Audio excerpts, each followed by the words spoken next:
আব্বা সূর্য দিনে মানে কেটে ওঠে, তো কখন উঠবে? কেন রাত্রি?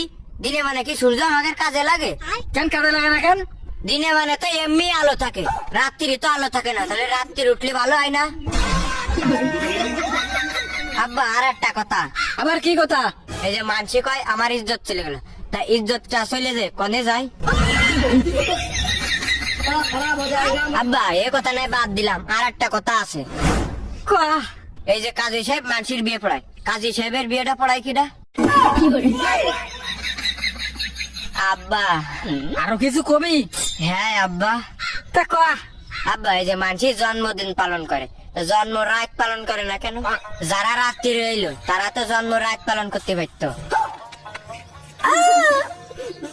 ও আব্বা, তুই কি থামবি মনি? না আব্বা। তাহলে কয়া।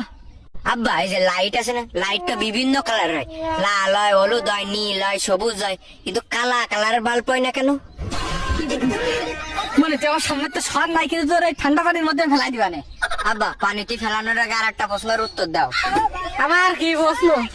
আব্বা জিলেপি যদি একা বেকা না যদি সোজা হইতো, তাহলে জিলেপির নাম কি হইতো? আর আব্বা এই যে শিয়াল মুরগি ধরে, এই মুরগি এই যে আমরা রান্ধে খাই, তা শিয়াল কাঁচা খাই কেন? আর আব্বা থাম। না থামবো না। তাহলে কয়া। বিষে যদি মেয়াদ না থাকে, ওই বিষ খেলে কি মানুষ মরে যায়? আব্বা এটা শেষ কথা, এই যে আমরা চোখ দিয়ে সবকিছু দেখতে পারি, কিন্তু চোখের ভিতর কিছু গেলি এটা দেখতে পারি না কেন? কিন্তু গিলি না আব্বা যাবো না, আর একটা কথা কব। শুয়ারের বাচ্চা আবার কি কবি?